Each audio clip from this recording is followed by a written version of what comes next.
All right. Here we go, back again on the other side of the coin. All right, we are back again on the other side of the coin, ladies and gentlemen.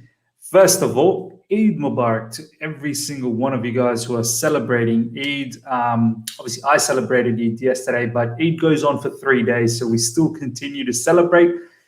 But I thought I'll do a show today where I want to sort of talk to you guys. So first of all, I want to let you know, as you can see, there's that pinned message on the chat at the moment. So you guys are more than welcome to join me today live.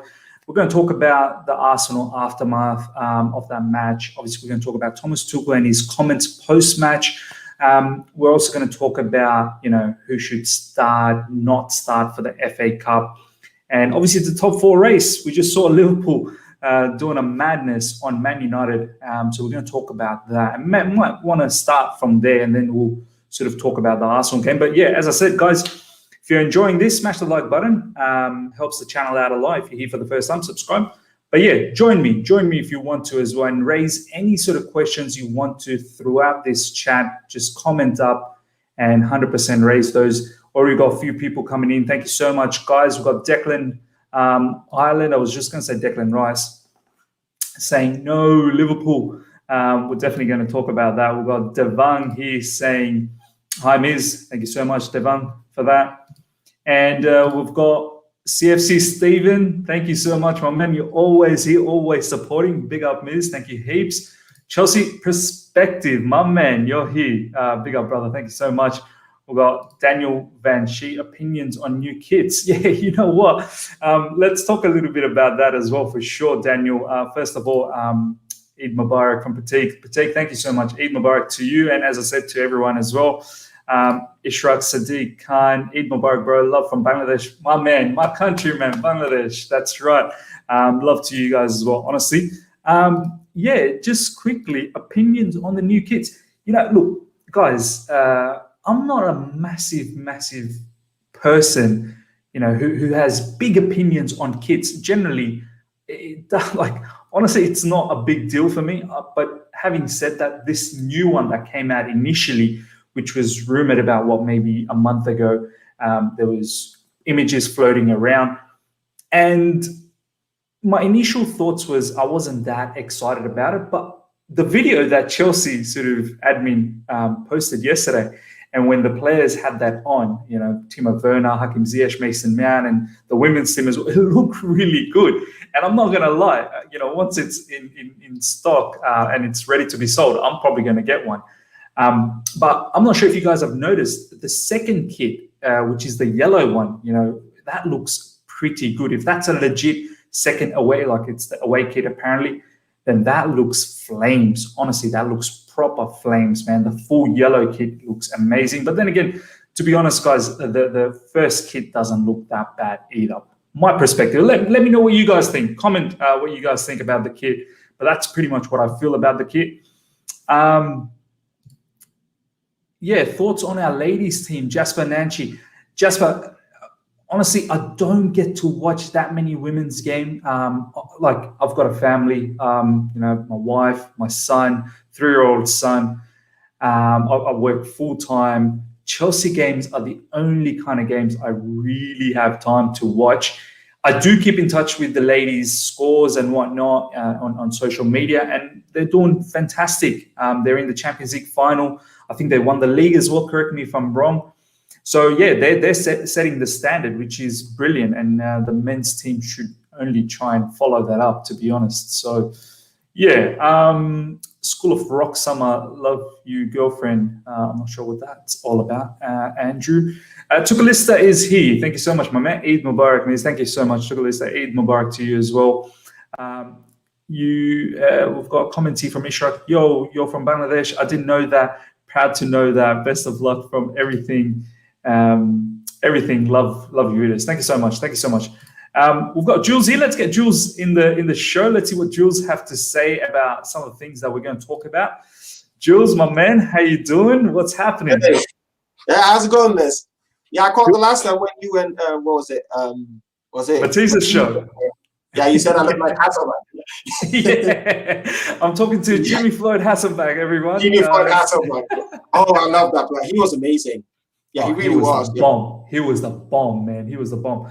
But Jules, what do you feel, man? Obviously, Liverpool. Let's talk about the Liverpool game. A lot of our fan base was sort of hinging on Man United to do a trick for us, but I knew that we can't rely on Man United. We've got to do our own job. Liverpool went out there and absolutely destroyed Man United, so they're still in the hunt. This top four race, how you feeling? Not very good, to be honest. I think we'll do it. I think we'll eventually do it. What's happening is really simple.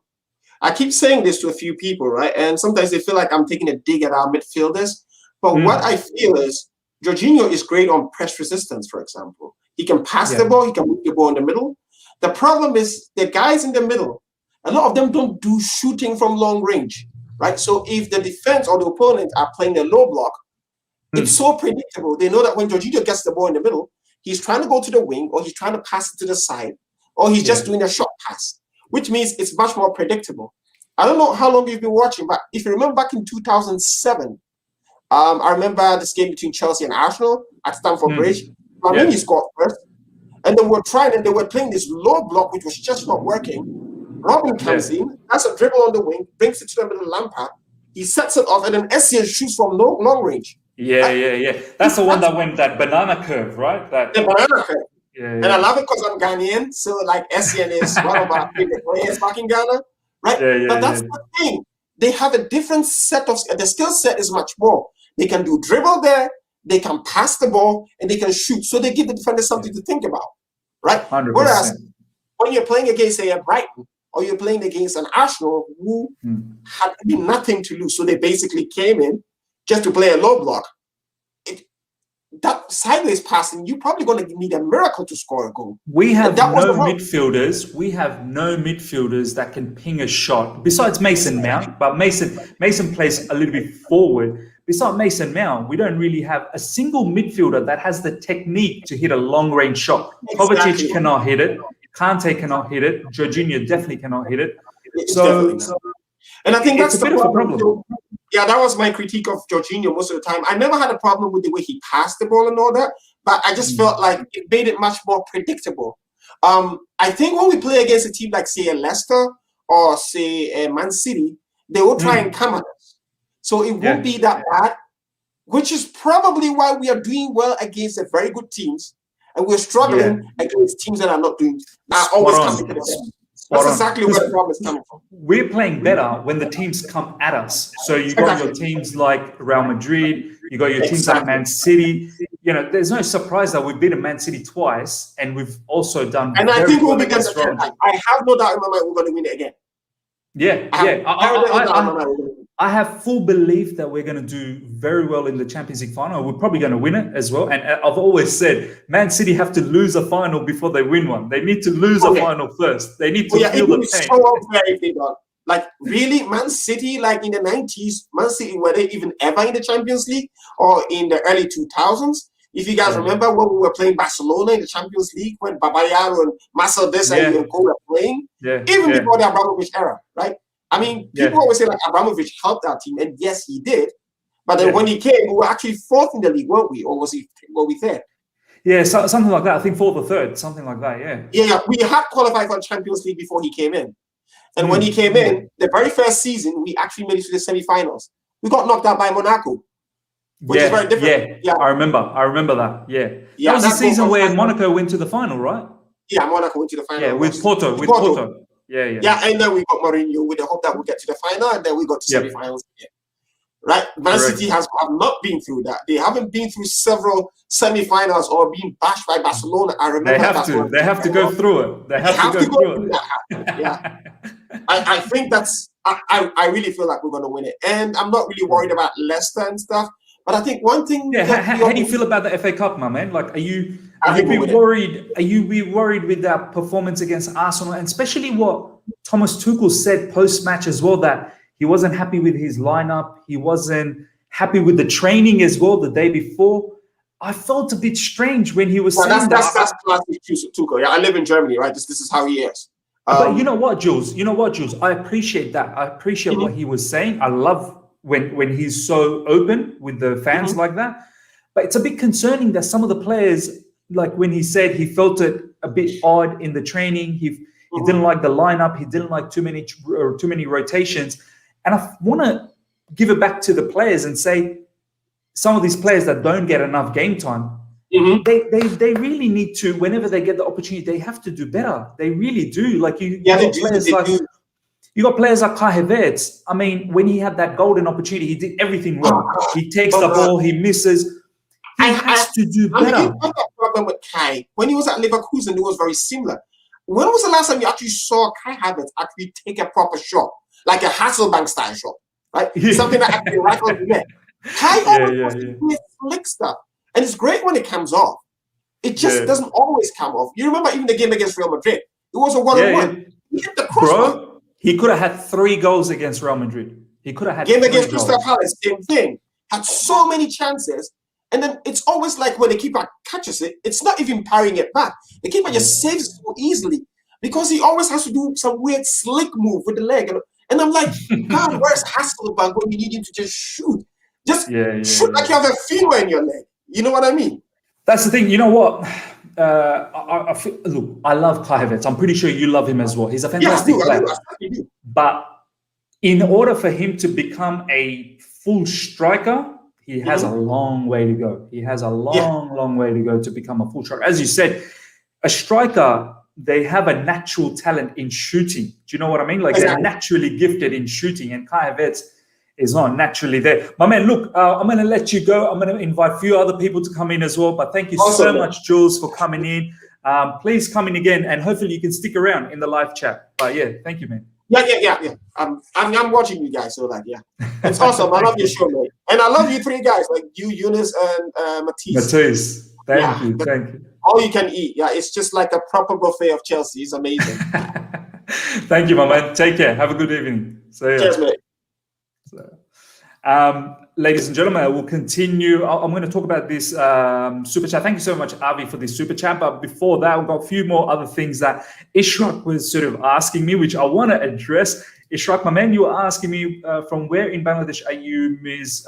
I'm from Dhaka. I'm from Dhaka as well. But to be honest, Ishraq, I left Bangladesh when I was 6, and I then moved to Abu Dhabi, UAE, for 4 years, and then I came to Sydney in 1997. So it's been a long time since I've been in Sydney. So I was there in Bangladesh for a very, very short time, but I was born in Dhaka. But yeah, I've got a lot of, like, my in-laws are all from Bangladesh. And I still have family in Bangladesh as well. So yeah, that's a little bit about that. What else do we have here? I guess you were born in Australia from Ishraq. No, I wasn't born in Australia, born in Dhaka, as I said. We've got here Sergeant Jorginho is not a progressive midfielder. We really miss Kovacic. Look, I mean, I can't completely say he's not a progressive midfielder. Maybe predominantly he isn't. Like, he does look to control the tempo. He's there to build up from the back. There is a lot of sideways movement, but the sideways movement is to shift the opposition around and try and get a play going on. So I won't really say. Every now and then you do see those classic passes from Jorginho that breaks the line. So you want to see a lot more of that, like Cesc Fabregas used to do, which we don't see Jorginho do that. That's the only thing. Let's have a look at this super chat. Avi, once again, thank you so much for this super chat. Ms. Eid Mubarak, you're from Bangladesh. Very happy to see my countrymen on a big platform doing some great stuff. Love from Canada. Thank you so much. Honestly, to all the Canadians out there as well that watch this, thank you heaps. And Eid Mubarak once again. So yeah, guys, let's continue talking about the whole Thomas Tuchel. Now, you know what? Let's just quickly talk about the top 4 race, just quickly. Liverpool, as we just saw, absolutely annihilated Man United, took them apart. 4-2 at the end. There were moments in the second half where Man United looked like they were interested again, but all throughout the game, it was all Liverpool, to be honest. And this is what I want to say about Liverpool. There certain parts of our fan base, and not just our fan base, like I think in just overall Premier League, they've somewhat disregarded Liverpool, thinking, oh, that's it. They're not going to come back. It's been such a dismal season for them. They're going to just disintegrate. We need to understand, I think as soon as Van Dijk comes into this lineup, they will just go back to where things used to be last season, to be honest. So we should not disregard Liverpool one bit. next season, yeah, we are going to be up there. We should be up there. We should be challenging. Man City is obviously going to be there. But Liverpool, don't disregard them. Don't discount them one bit. They're still one of the top teams. This was just an anomaly. This was a weird season for many clubs, to be honest, with the pandemic, with the injuries left, right, and center, with so many clubs facing so many injuries. And Liverpool now, with only one game to sort of look forward to on a week-to-week basis, sometimes two, they don't really have any European sort of matches to look forward to. They're a proper threat now for that top four. We, honestly, and this is why it's sort of upsetting, and I know a lot of fans will say, look, it's been a fantastic season already. You know, we're in the Champions League final. We're in the FA Cup final. You know, we've done a madness since Frank Lampard has got sacked and Tuchel has come in, and we're in the top four conversation. But I feel like we missed a trick against Arsenal. Arsenal beat us in December and absolutely humiliated us in December. I just thought that the lads would show up against Arsenal and do really well and put them away. We'll have that hunger and desire to put them away. And it was funny. It was really funny to see that we didn't do that. We looked shaky from the get-go, and obviously then the whole Zuma situation, then Jorginho and Kepa and whatnot. And we simply didn't recover off the back of that. We had chances. Once again, we don't put it away. And I said it, you know, many a times that one of these days we're going to get hurt. We're really going to get hurt if we don't finish some of these chances. And Liverpool now, I looked at their fixtures. They've got West Brom to come. So I think they've got a game in hand on us. So they've got West Brom, Burnley, and Crystal Palace. All three games, I can picture them win. Honestly, at this point of the season, I can see them going out there and beating all of them, which means we have to win our next two. We've got Leicester and Aston Villa. They aren't going to be easy, guys. They're really not going to be easy. Leicester, we got them in the FA Cup.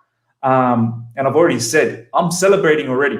I won the FA Cup trophy right now. So I want the boys to go out there and do their thing. Do you know what I mean? I can't take another FA Cup loss from this particular group. So I want them to go out there and win this.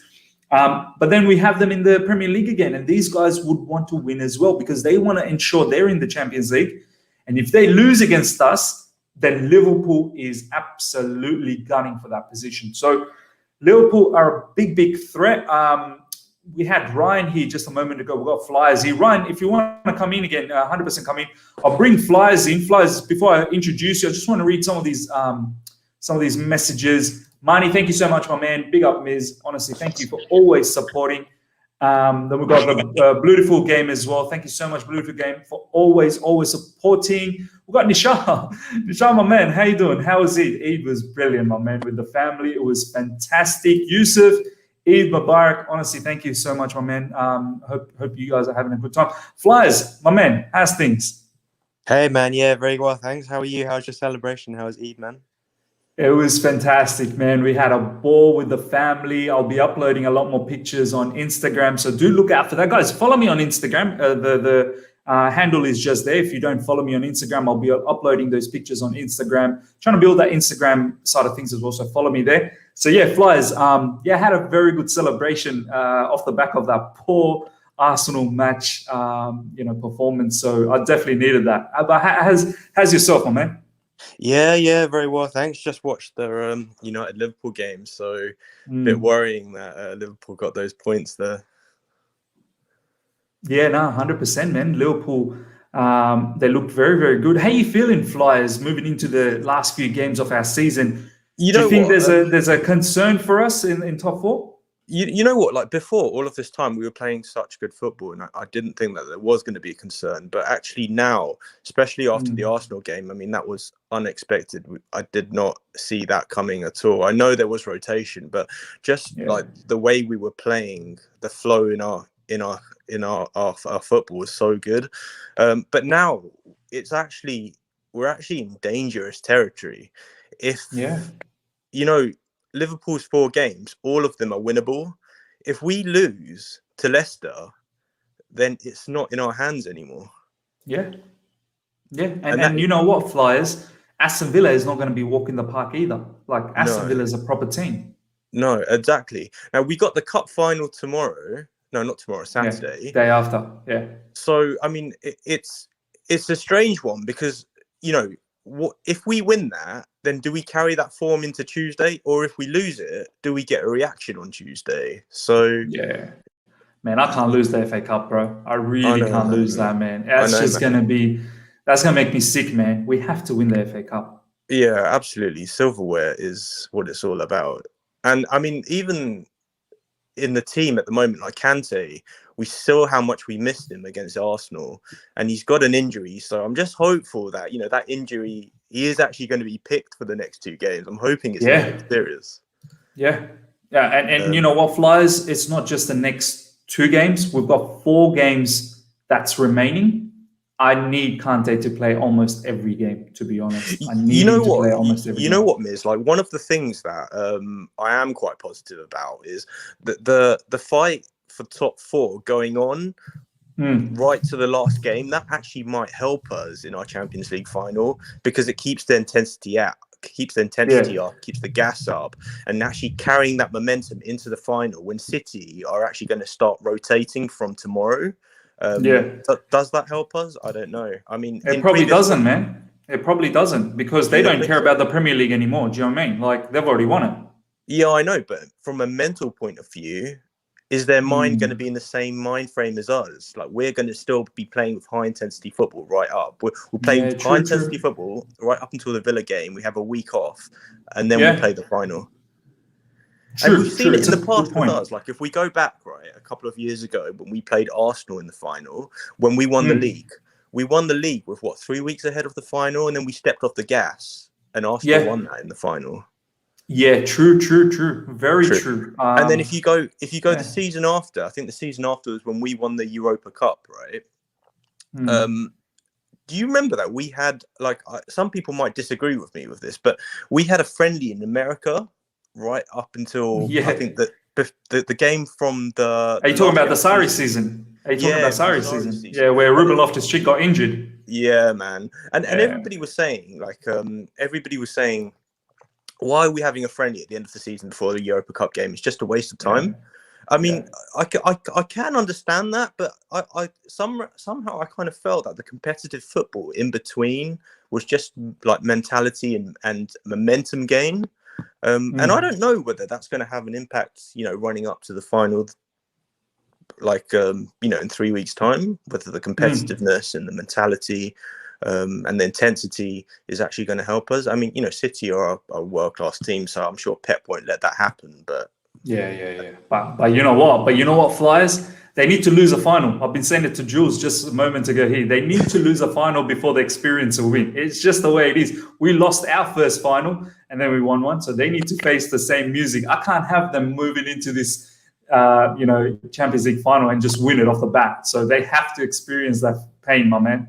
No, that's the way it is, isn't it? I mean, the thing is, City, they've never been to a final. They don't have that experience. We do. Exactly. We've been there as a club.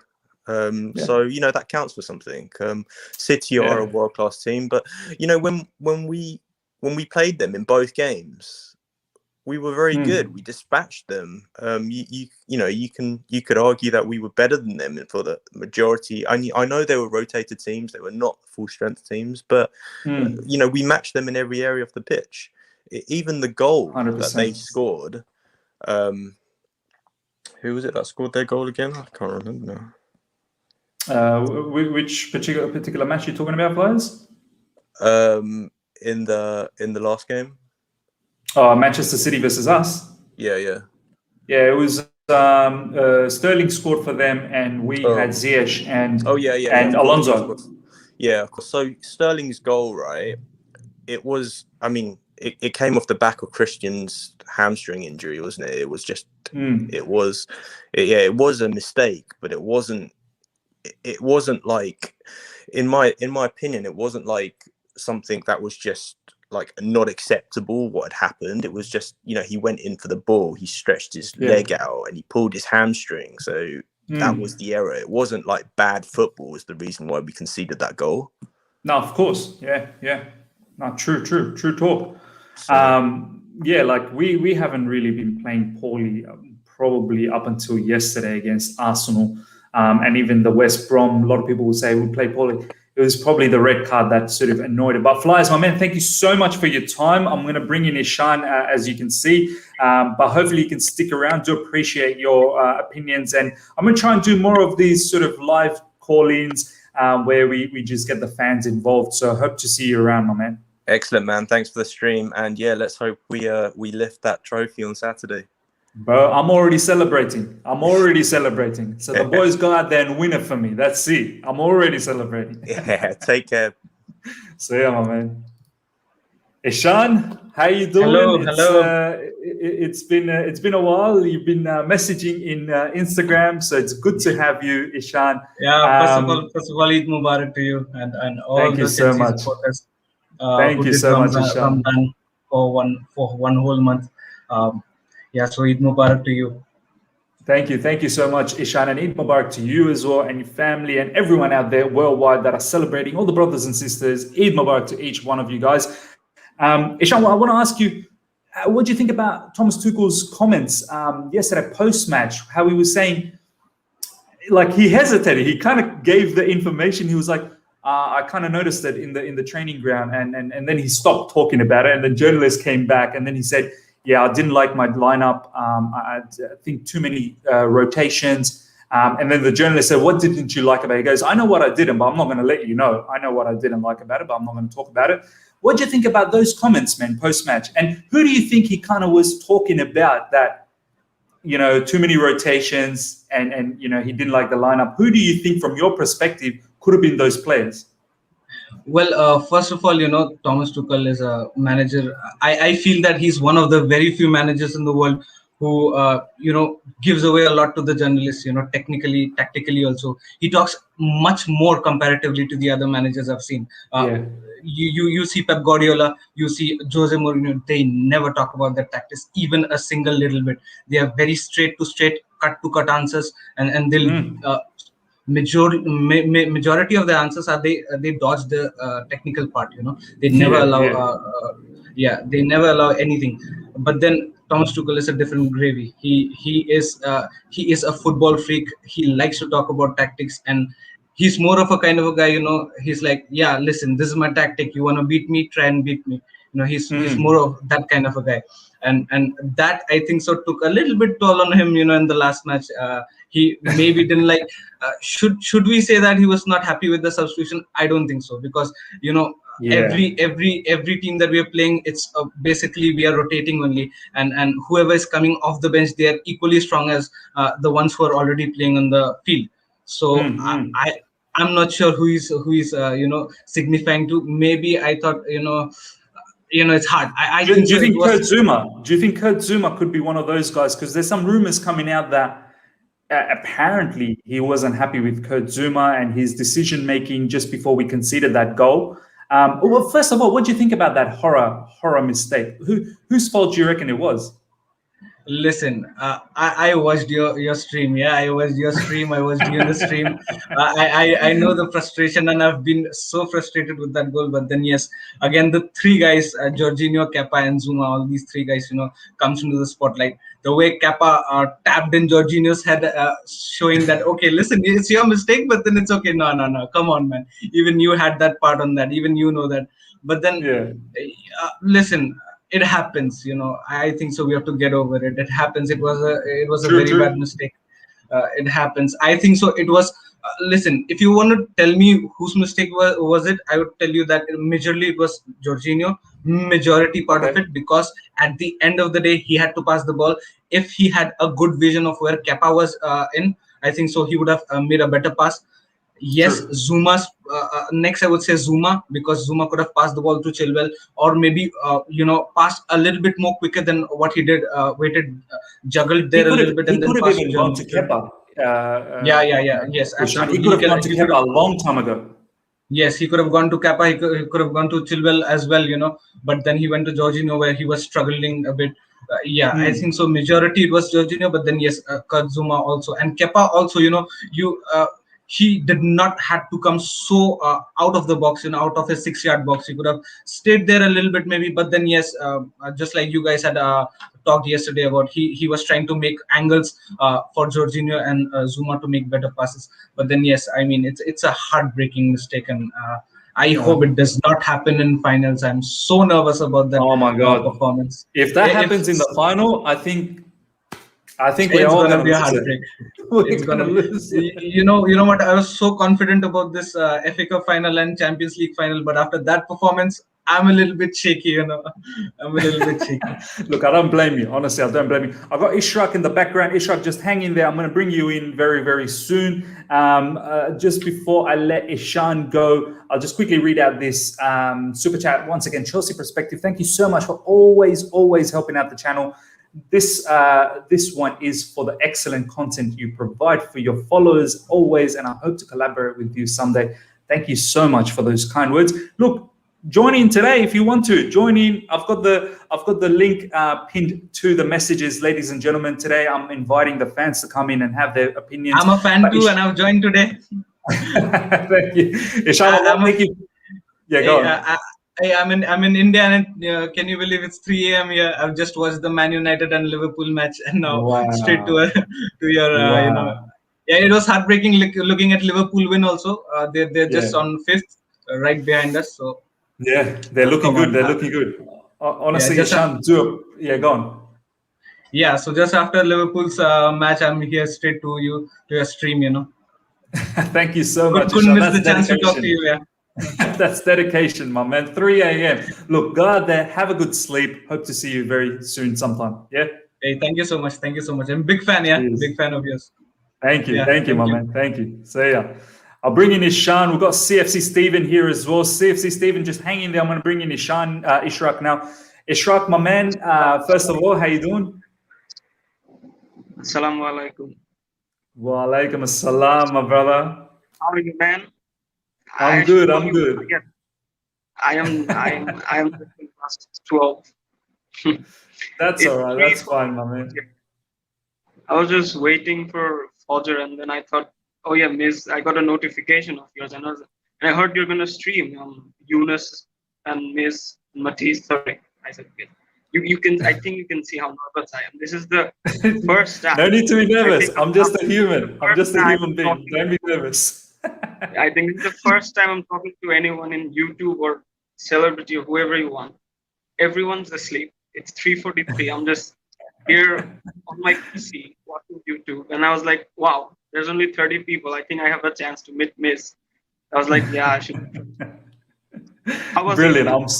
I'm so glad you're here, my man. Look, I'm no celebrity. I'm just a fan, just like you guys. I just have a platform to talk to everyone over here. I've got Emy Bigshow in the background. Emy Bigshow, hang in there. As soon as I'm finished with Ishraq, I'll bring you in, so just hang in there. But yeah, Eid was fantastic, my man. Ishraq, it was really good. Hope you guys have a very good Eid in Bangladesh. It is Eid there today, right? It's Eid today in Bangladesh? Yeah. So I hope you all have a very good time. But Ishraq, how are you feeling about Chelsea? Top 4 opportunity and obviously the FA Cup final. What's your thoughts? Yeah.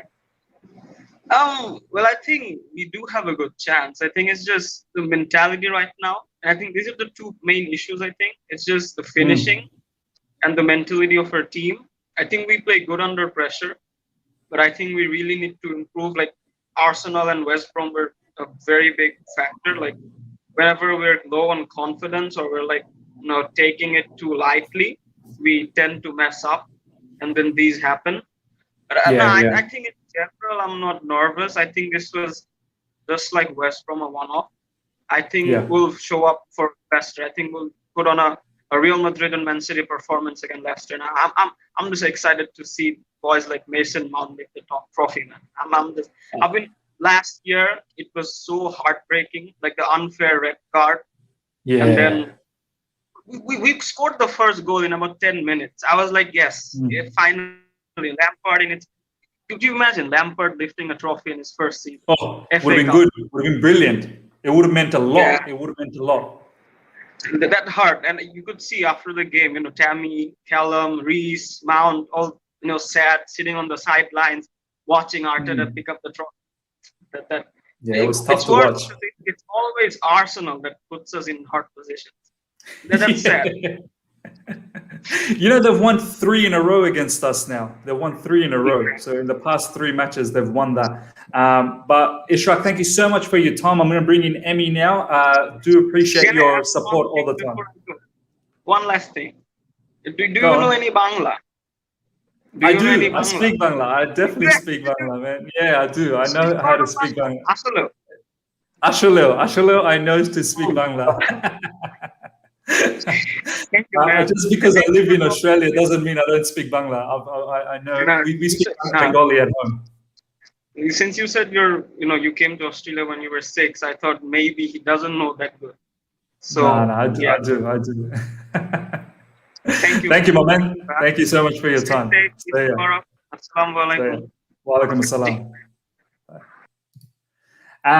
Thank you so much, Ishraq, for that. Emy, I'm going to bring you in very, very soon. I just want to read a couple of these comments here as we're going to talk about the FA Cup a little bit more. Obviously, I'll have the preview and whatnot very, very soon, sometime tomorrow. Bing Natalie, thank you so much for always supporting. You're here again. I'm still trying to get over yesterday. How do we always fall to Arsenal? It's embarrassing. I don't have the confidence anymore for the finals. I'm scared.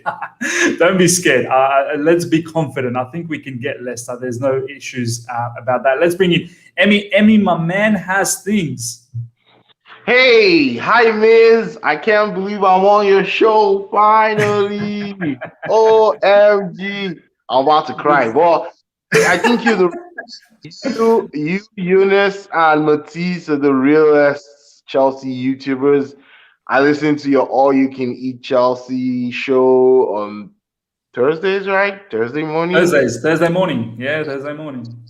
I already watched today's on. I am always buzzing with you guys. So thank you for having me on. I'm a fan of yours. I won't lie. Yeah.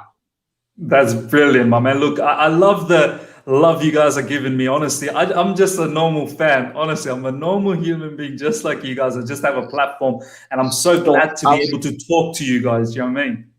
Yeah, I like your humility, man. You're always humble. Even on Twitter, I follow you, and you always say everything that is just real. Like you, Eunice, you guys don't quote anything or try to hype anyone. Nah. You know, you guys are very objective, and I really, applaud you guys for keeping your objectivity even through the tough season that we've had in Chelsea Football Club. This has not been an easy season, and it's been, up and down, and now we have some steady, consistency. And you guys were one of the first people that said, you guys didn't think this was, Chelsea going under Lampard it was okay last season, but this season was really, we could see the difference. We can tell the difference now. We have a good team. The club invested a lot of money in the team, and we're reaping the rewards. I thank Lampard for all the work he did on the youths, on the academy folks, getting them ready. He, coaching them through last season, because last season was also tough. But I'm glad we are now with Thomas Tuchel. I was a big advocate of him. I won't lie. Before he came on, I said I didn't really know this guy a lot, but I've saw Dortmund play. Remember, we loaned Mitch to Dortmund in his final season, that last half season. And we all saw Michi play very well in that season. It's like, man, this guy must be good. So I watched PSG. I followed him, but what got me into Tuchel was, I think, an interview he gave to the German, a national television in Germany, where he actually spoke for like 35 minutes, and he was just speaking tactics. I was like, this guy has a real football brain, bro. Like, I'm not surprised Roman wanted him before Conte. But unfortunately, Tuchel was already turned by PSG before Roman approached him, and we missed out of it in 2016. As soon as he became available this Christmas, I knew there was a chance this guy, would be Chelsea manager. I wasn't surprised. Everything just kicked. Yeah, but what do you want to talk about? Chelsea. Yesterday was sad. Yesterday I was sad. Yeah, yesterday was definitely sad. Emy, I love your energy, man. It's been good. What I want to talk to you about, I want to ask you is, who is few players that you definitely don't want to see in the FA Cup final starting, and who are some players that you definitely want to see starting? So some players that you don't want to see starting, and some players you definitely want to see starting in the FA Cup final. Yeah, sure. I would like to see Rudiger take over from Zuma. It's not like I'm a 100%. I'm a big Zuma person, but Zuma is not good in a back three, right? He's very uncomfortable because in a back three, the technicality from your center backs is very key. It's not like Zuma is not good at it. It's just that consistently you have to be 9 over 10 every time the ball is about to get to you, right? And if you drop to 8, 7 over 10, you could get pressed, and that's what happened yesterday, right? That few seconds of the ball, rolling under his left foot, and he couldn't use his left foot to pass the ball to Chilwell on the line, just cost the Arsenal team to press us, and before he could make up his mind, he passed back to Jorginho. Actually, Jorginho came back to actually receive that ball because Jorginho was further ahead. Jorginho opened up and said, "Okay, let me help you out. Get me, you could pass the ball to me." But Jorginho himself also lost, sense of, positioning and of where Kepa was, and boom, before you knew it, it was already there. So for sure, Rudiger for Zuma, because Rudiger is a leader. He is a leader in that back three, and he's been one of the best defenders under Thomas Tuchel, to be honest. Oh yeah, Rudiger right now. Rudiger is one of the best central halves in Europe. Period. In Europe, he's world class at the moment. I'd say he's world class. Yeah, because this system kind of suits him so well. Because remember, Rudiger started in Stuttgart as a fullback, right? When he was at Stuttgart, he was a fullback before he went to Roma, and he converted to be a centre back, right? So when Roma bought him, at the time he was a fullback to centre back, depending on what system they want to play. But he was mostly a fullback, so he has that speed. That tells you a lot about why he has that speed, right? He has the height of a centre back.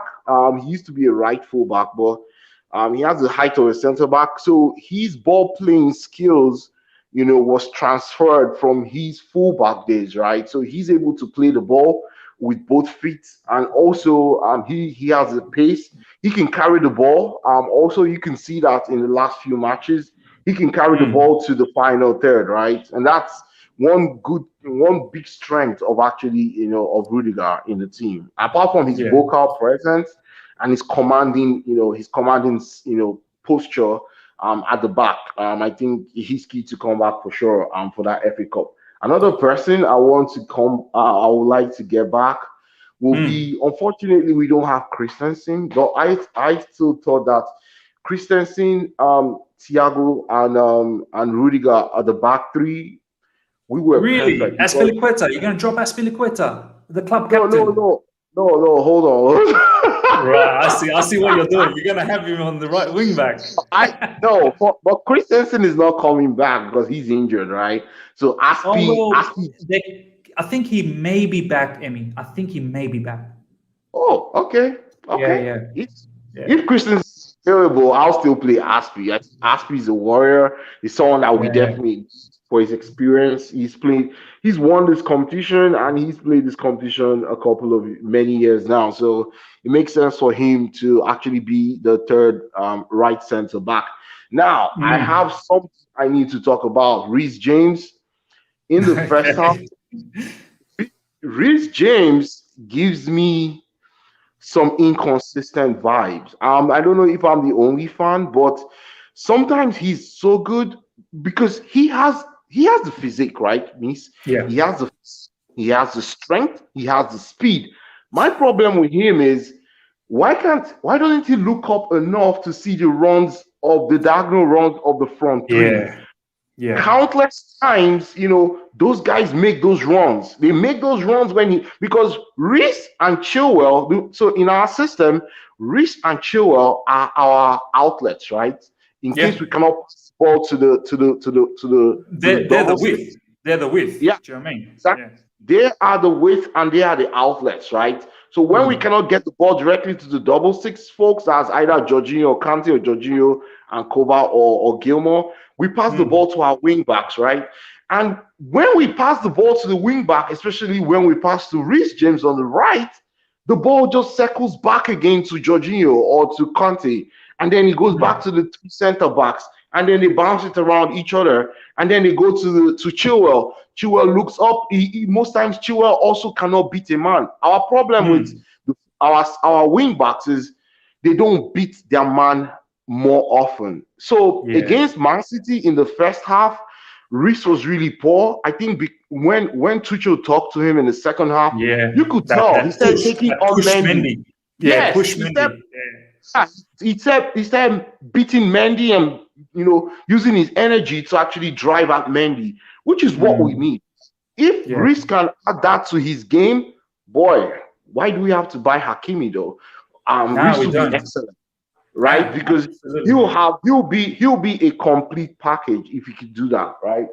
Nah, you know what, Emy, I've always said it that Reece James, look, he's still developing. Defensively, he's strong. He's a physique, as you said.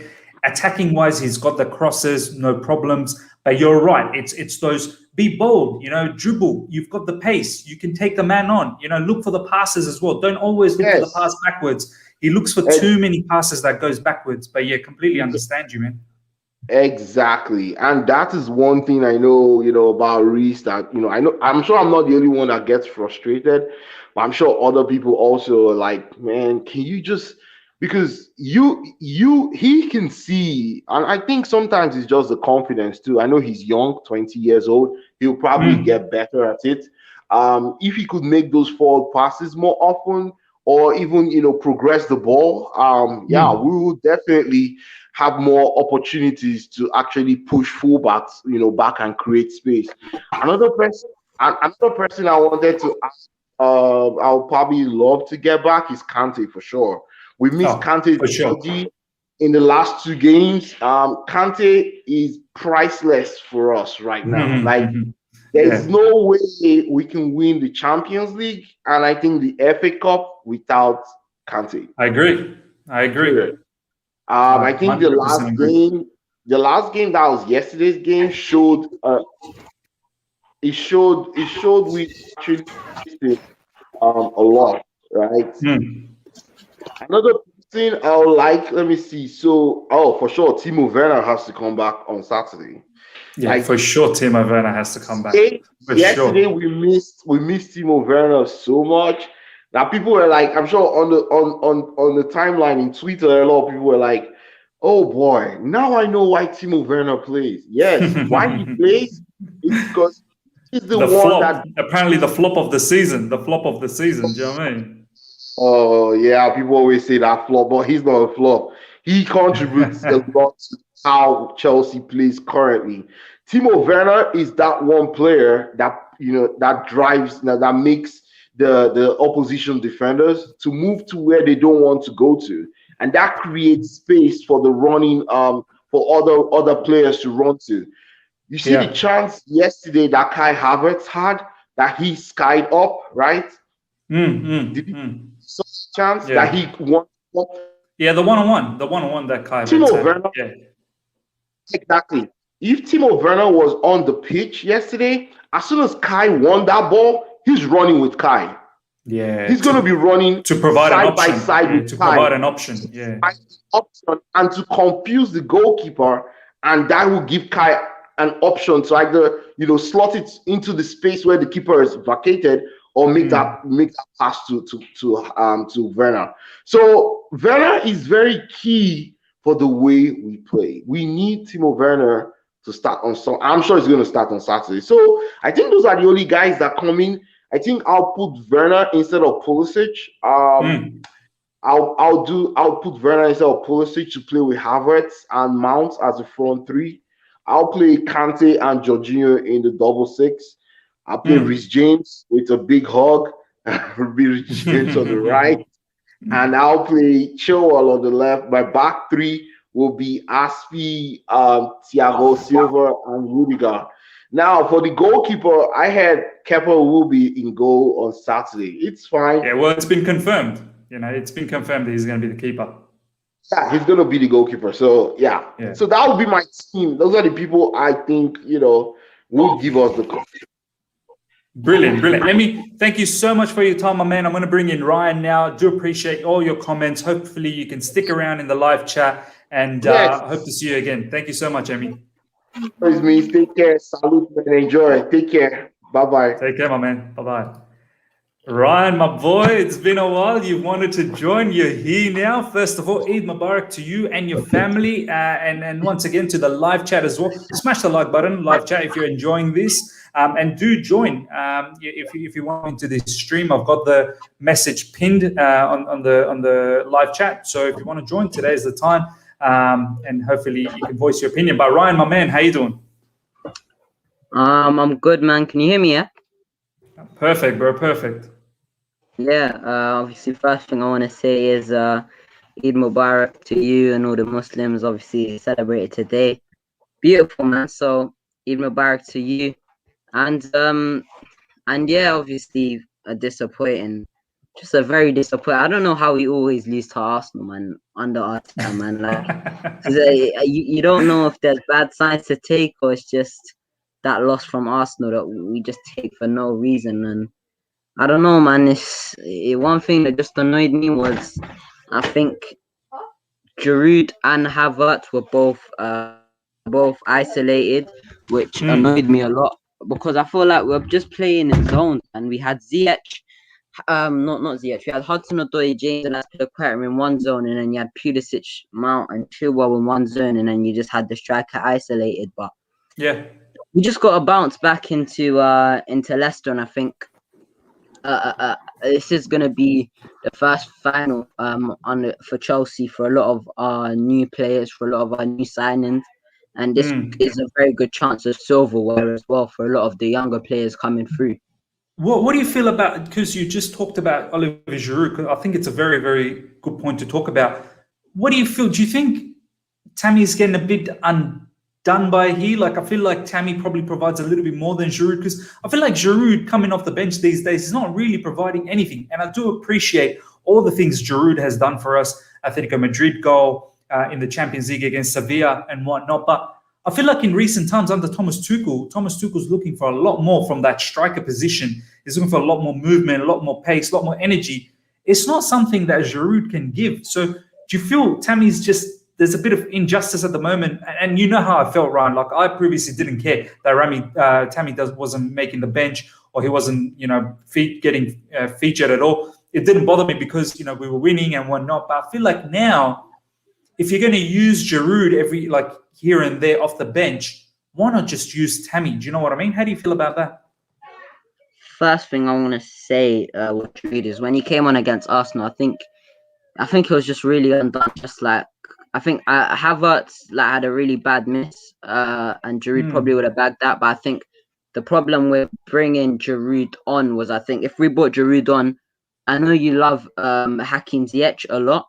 I think he's a good player, but I think bringing Ziyech on instead of Werner, I think if Werner was in the box with Giroud, because I feel like what I told you before is we were just playing in zones. I feel like we had Mount, Chilwell, and Pulisic all occupying the same area, and then you had Hudson-Odoi, James, and Aspilicueta all occupying the same area.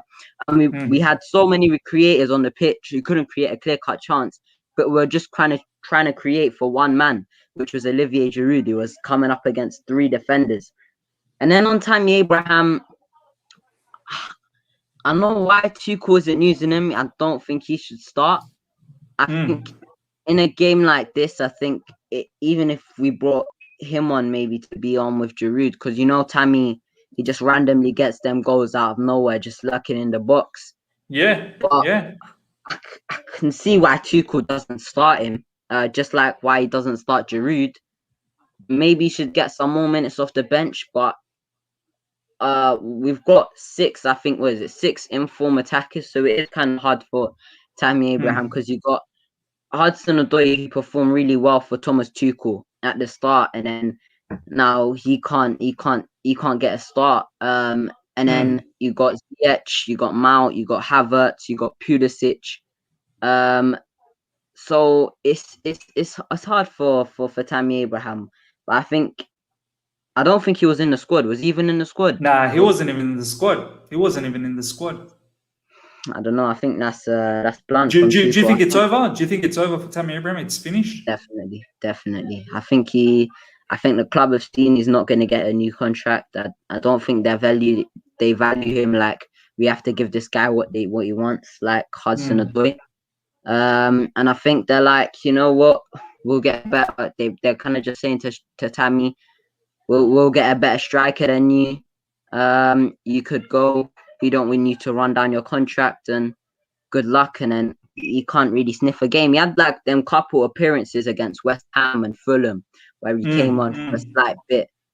But I think when it comes to crunch time for Thomas Tuchel, he doesn't have faith in Tammy Abraham. And I think his case is, if he wants a striker for goals to bring on, he would bring on Giroud. And I think initially that was the right decision to bring on Giroud against Arsenal. Because we were just spamming crosses, right? We were putting in crosses. So I wouldn't even say we were spamming in crosses, but we were just holding the wings and we were just holding the ball, doing nothing with it. Because under Lampard, we'd hold the ball and there's a purpose to cross. And I don't even know, man. But Tammy Abraham, I can see why Tuchel doesn't start him.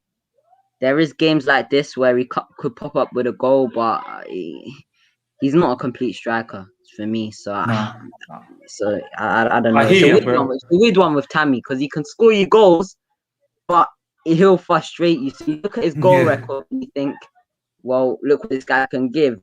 And then you look at the other players that are in front of him and you think, okay. And then you think, well, he can come up with a goal, but you can't do so. Tammy's a weird one.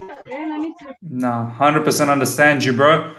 Bro, thank you so much for your time. Honestly, hopefully we'll do a show again sometime and you can feature again. But guys, ladies and gentlemen, please do follow Rayyan. Ryan's got a YouTube channel as well. Ryan, before I let you go, do you want to just quickly plug your YouTube channel? Just my display name, Rayyan CRs. And make sure to like, comment, share, and subscribe on everything. And thanks for having me on, miss. Brilliant. I'm going to have Ryan's YouTube link in the description later on, so do look out for that. But Ryan, my man, thank you so much for your time. Thank you. Ladies and gentlemen, let's continue this conversation. I've got some really, really good comments here. I want to bring this up. Thompson Jones, my man, thank you so much for joining. It's been a while. You know how much I miss you, Thompson Jones. I love your comments, honestly. In the attack, we need a 20-plus goal striker who is clinical. In the midfield, we need someone who can play with Kante and can sit back, and we need a ball-playing defender. I think you've absolutely nailed it. These are the positions that we kind of need. I was sort of thinking initially that I could live with just getting a striker. For me, a 20-plus goal striker is so needed because we create so many chances. We don't put away teams. And I said it, that one of these days it's going to hurt us, and it hurt us against Arsenal.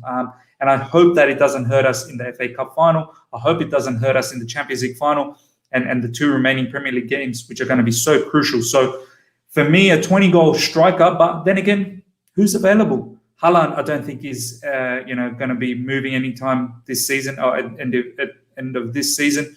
Lukaku seems very, very happy in Inter Milan.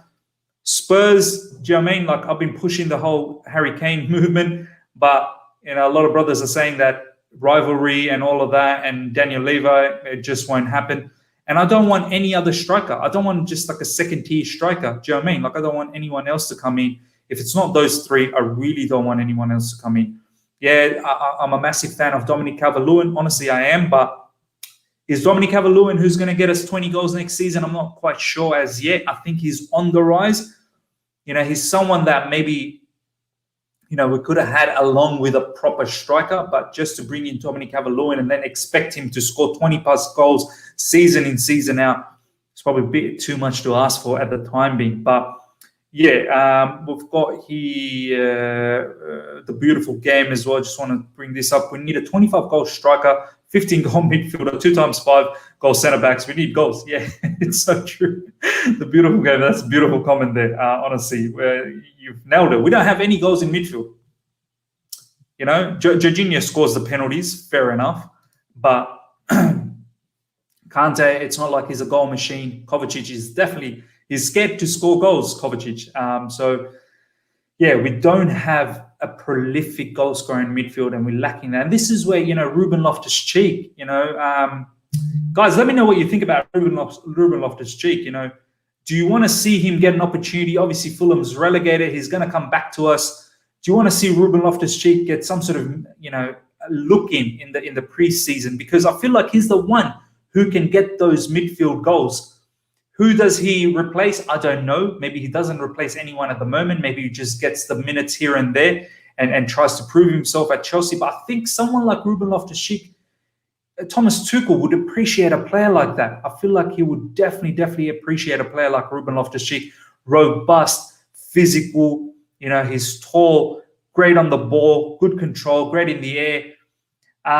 It's a shame that he didn't do what needed to be done at Fulham. I really expected a very good loan situation for him at Fulham, but it just didn't work out. And, you know, what does that mean down the track for us if he can't make it into the Fulham squad? Like, he literally wasn't featuring. He was benched. You know, he wasn't even their best players. And I remember having the Fulham guys here from Fulhamish, the Fulhamish TV, which is a YouTube channel, and they didn't fancy Ruben Loftus-Cheek one bit. Seriously, they could not care less if he left.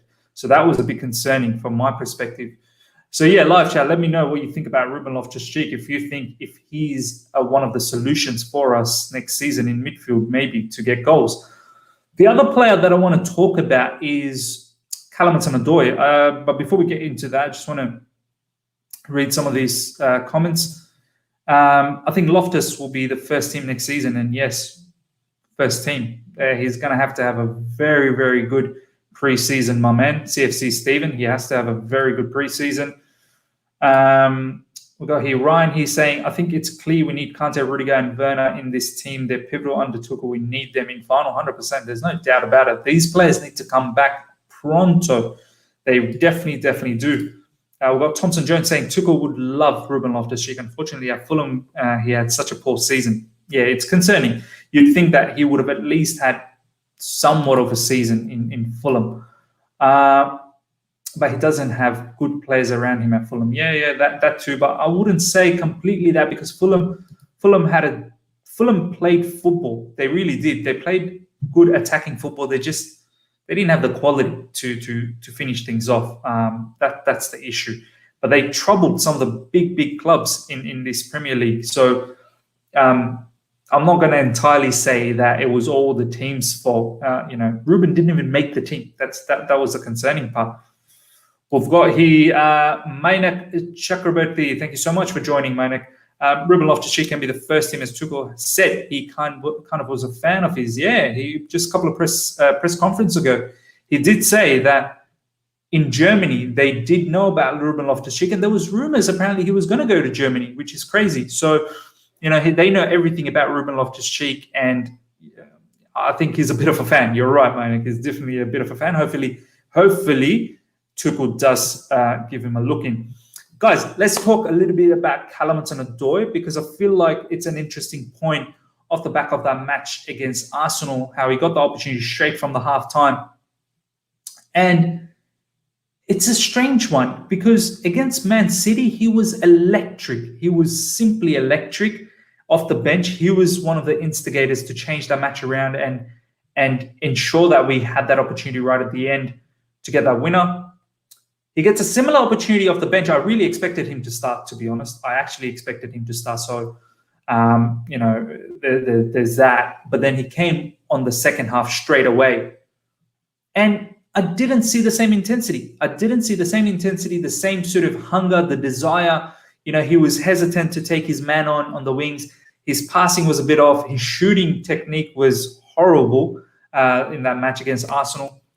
And I said it off the back of that City game that we need to be patient, because what I saw in the video, with Thomas Tuchel, punching, slapping, Callum Hudson-Odoi's chest. And I just thought that, it's a kind of player that Thomas Tuchel really believes in. But then I see that Arsenal game, I'm like, this is the thing about Callum, isn't it? Like, it's so inconsistent.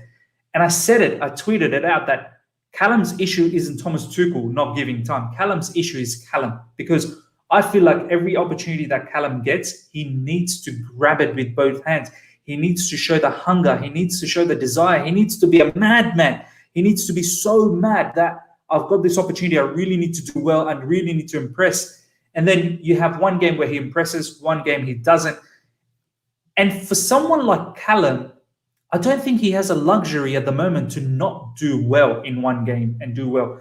I feel like he has to show his best every single game. I know it's a lot to ask for a 20-year-old, but there's plenty of 20-year-olds that are doing well. Do you know what I mean? Like, and I'm not trying to put him out there and put him out there on the drive, but you look at someone like Foden, he's 20. Do you know what I mean? Like, I'm pretty sure he's 20, 21, and look how well he's doing. And I feel like it's the maturity level with Callum Hudson-Odoi. He may be 20, but I don't think he's completely there all the time in terms of maturing. So, yeah, guys, let me know what you feel about Callum, because, it's going to be very difficult for him to solidify a spot in our team, as Ryan and some of the guests and some of you guys are saying in the live chat. We've got a plethora of players in the forward position. Werner, Havertz, Ziyech, Mount.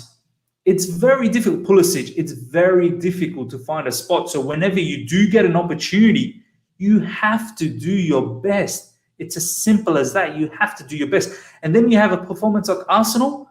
Do you think Callum Hudson-Odoi is going to be one of those players that's going to start in the FA Cup game or even going to feature off the bench?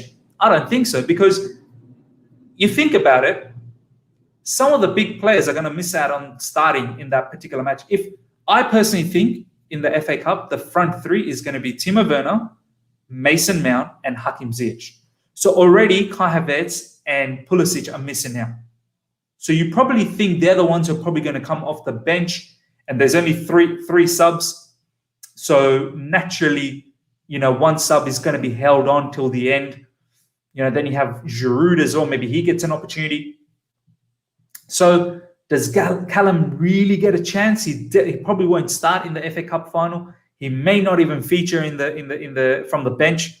So, but had he had a very good match against Arsenal off the back of that City one, he would have put a big statement for Thomas Tuchel to probably force him to start. Do you know what I mean? Like, he would have had a very good match against City. He would have had a very good match against Arsenal. Then I'm pretty sure he would be knocking on the door to start in the FA Cup final. So, yeah, guys, let me know what your thoughts are. Let me read some of these comments now. Some interesting comments coming through. Let's have a read. Okay, we've got Ishraq saying, same goes with Tuchel's plans for Cho. I think he will bring the best out of him. Look, I think Tuchel believes in him, but the player needs to, the player has to perform as well. The belief needs to be complemented with performance. It can't just be purely belief. You need the belief to be backed. So this is where, Callum really needs to show up. The beautiful game. Cho is on 120K at 20. The clock is ticking for him. Yeah, man. Like, he's one of the well-paid earners in our team. Do you know what I mean? Like, he's created a precedent. That's why players like Tammy, I think there is a contract that's available for Tammy, but it's not as high as what Callum's getting. And this is what I think is triggering him, that how am I not getting more than Callum when I've done a lot more than Callum? Which is true. Tammy's done a lot more than Callum, but Callum's on 120K, So this is where wage demands, we need to look at wage structures and what we do for these young players. We need to be very, very careful. I don't even think Mason's on 120K a week, honestly. And Mason probably deserves a far, far better contract. I think there will be some talks. Mason's probably going to get a contract extension, renewal, extension, whatever. So that will change. But, someone like Mason probably should be earning a lot more. Yunus Jabiri, we got Ziyech was amazing in those 20 minutes. A glimpse of the Ajax Ziyech. Yeah, I feel like Ziyech was somewhat good off the bench against Arsenal for, I don't know if he played 20 minutes though, my man. I think he came quite late. I think it was probably in the last 10 minutes. I could be wrong. But he looked very, very decent, definitely coming off the bench. And this is the thing about Ziyech. Another thing where I want to say that he has a good game. He had a very good game against City in the FA Cup semi-finals. And I think the following game he didn't feature. I'm not really sure, but probably didn't. He had a very good game against City last one, where he equalized, and he's the one who instigated the whole movement.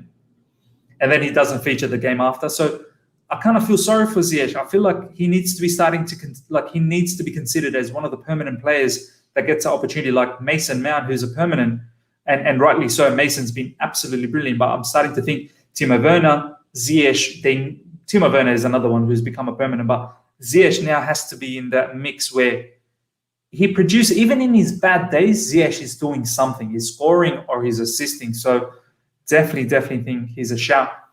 But now Cho needs some consistent minutes. If Bayern wanted him, he must be very good. Look at Musiala, for example. Look, that's the thing, my man. Consistent minutes is not going to be easy in our team. As I said, we've got so many attacking players. That's why it's not always going to be the same sort of situation. Just because Bayern does one thing, it's not going to work out like that, my man.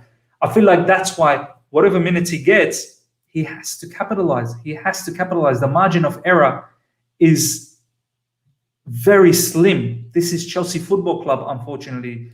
You know, we've got the best of the best here.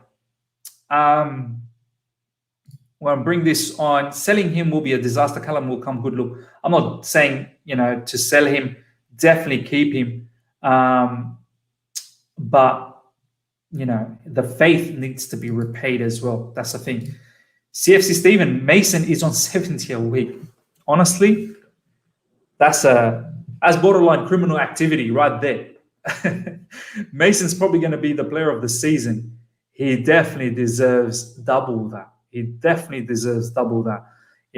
His mentality, his leadership, he's been captain of the team as well. He's probably one of the very few players when Lampard was going through the bad situation. He was a very few players that was really trying to play for Frank Lampard. And even under Thomas Tuchel, he's probably been one of the best players. He's been scoring goals. He's been assisting goals. So Mason deserves a lot more than this. A lot more than this. This is Jules. Oh, this is Jules. Jules. Awesome. Is it okay if I come in again? Mason is on 88K. Yeah, Jules, look, we're going to wrap things up very soon. So if you want to come in for say 5 minutes or so, I'm more than happy for you to come in. But yeah, as I said, we're going to wrap things up. So yeah, it's final call for anyone, just some final 5 minutes. And we're going to wrap things up. It's been a madness. It's been a very, very good show. I think I might do this more often where I get you guys involved and talk to the fans and connect with you guys.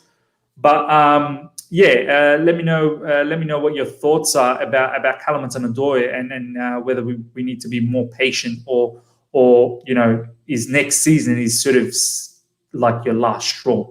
So let me know. Jules, my man, you're back. Hey, second time around. Yeah, second time around. Yeah, that's what I was thinking. With Callum yesterday, I was following what's his name, Yunus's live stream. Yeah, a lot of people were really upset with the way he was playing and all that. Personally, I noticed that he made a few really bad decisions. But what was happening was the low block was just not working. That's what I thought. If you notice, he was on one wing, the next time he was on the other wing. But of all the players, he was the one that I noticed that was actually trying to drive through. But then he just goes, and then because it's such a low block, then you always had to come back.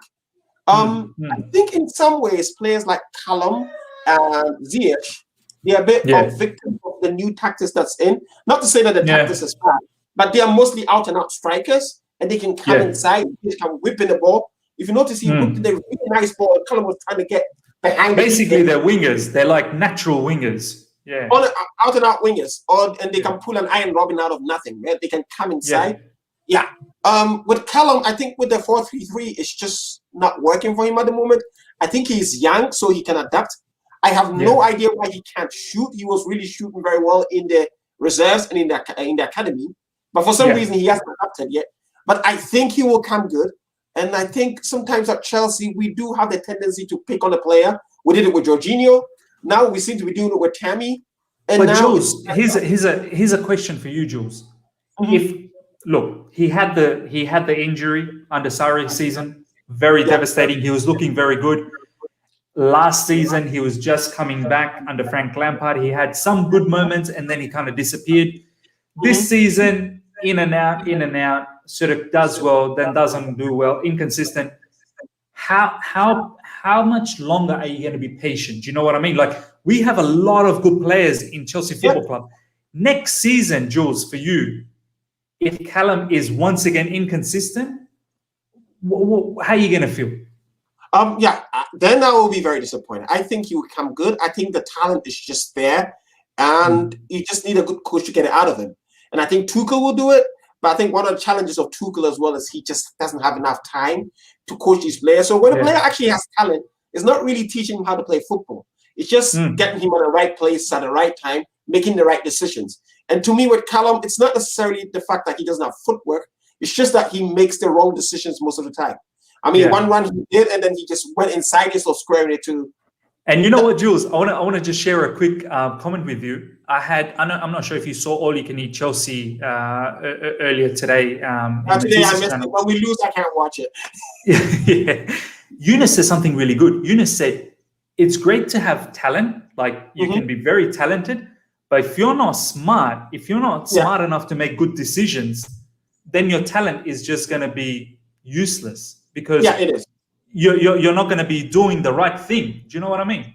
Yeah, exactly. But then in that case, if you have the manager that believes in you and can teach you how to go about things, then it will be okay with time. I think Callum is a really grounded young kid. I think he would come good as well. Maybe it's my Ghanaian bias talking, but he's certainly a really good player. I watched him in the under-17s. He was amazing. So if you ask me, I think one of the things that our fan base needs to do is not always to just find one person like we did with Jorginho, and now what we seem to be doing with Tammy and Callum, blame one player for losing the game. It's a low block team. It happens, unfortunately. I hate that it was Arsenal. I'd rather lose to West Brom than lose to Arsenal, right? But, Arsenal came in. They didn't care. They just wanted a draw. And I think what really hurt us was the fact that Kai Havertz didn't take his first chance, because that would have forced Arsenal to open up, right? If we scored that goal, Jules, scored that goal, it's a different game. It's a different game. It's a different game. So, I think that's one of the things with Tuchel. I think the first time we actually came from behind was against Man City. Yeah. Wasn't it? Yeah. To win. Yeah. Southampton, they scored first and we struggled, eventually got a penalty.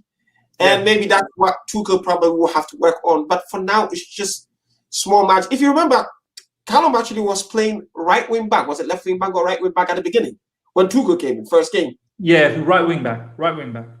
Yeah, he was doing okay, but then he was limited in what he could do, right? You always have to come back, which means you can't really sprint forward.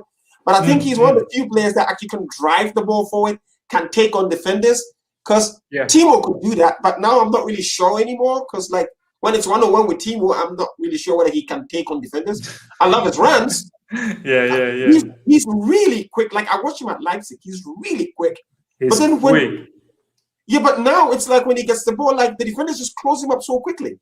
And I don't know why. I think, again, it's also mentally here. Yeah. And Timo's not playing his best football now. I think he'll be better next season. I think Callum will come good next season. But then after next season, then we do have to ask, why are we paying him $120,000 just to play like this? But I think he'll be fine. The fan base just needs to be patient. We just need to be patient. 20-year-olds, they make... You only have a few 20-year-olds like a Phil Foden or Ian Robin at 21 when he came to Chelsea the first time, who will be making almost all the time the right decisions. These are very technical players. To have technique and talent and at 20 and be playing so well. And decision making, technique, talent, decision making. And this is where I think Pep Guardiola has done a madness with Phil Foden. He's absolutely. How long did it take? Yeah, it took a while. It took about 2 to 3 seasons. Do you know what I mean? It took about 2 to 3 seasons. So maybe Tuchel has been here for how long? Like about 4 months. Let's give him time, because first he had to deal with Sarri and then with Frank. And let's face it, Frank was giving the young players chances, but Frank was really trying to win. So Frank's main aim was not necessarily like to develop young players. He was really trying to win. That's what I keep telling people. It was okay and it was great that he brought in young players. But if you notice, even getting to the end of last season, he was mostly Mason Mount and Reece James. And everybody else was like Tanoma, Pedros, Alonso, and all those players. So, let's be patient with our young players. It's really nice to have a player from our academy do well. That's Brilliant. Yeah. Jules, thank you so much, my man. Really enjoyed talking to you. As I said, I'm going to do more of this on a regular basis and bring all you guys in and have a conversation. I really enjoyed it. Honestly, really enjoyed it. Regular fans from everywhere, right? Then you get different perspectives too. That's really fantastic. Exactly. And I want to give all you guys the voice. I really do. I think all you guys deserve a voice and have an opinion. So, my man, thank you so much, Jules. Thank you. You're welcome, mate. Ladies and gentlemen, let's wrap things up here. I just want to read a few more comments before we finish things off. We've got here Razingo, MIZ, what do you think about Ziyech in the last 10 minutes against Arsenal? I thought he was good, Razingo. I really thought he was good. By the way, I love your profile picture, Ziyech, Hakim Ziyech. That's what I meant. Just that people, so that people know. I got Hakim Ziyech jersey as well. I'm a massive fanboy of Hakim Ziyech. Hopefully it would be mad if I could ever get Hakim Ziyech in this channel, just even for 5 minutes, just for you guys. That would be madness to get him online. Hopefully one day, if that ever happens. Guys, let's wrap things up. Before we go, I just want to let you know we've got the preview for the Leicester game tomorrow, straight after the press conference, whenever the press conference is. I believe generally the press conference is, maybe 1 p.m. UK or 1:30 p.m. UK. So probably around 2 p.m. UK, hopefully, once we get some confirmation. But do look around during 2 p.m. UK tomorrow. We should have the preview, the proper preview of Leicester game.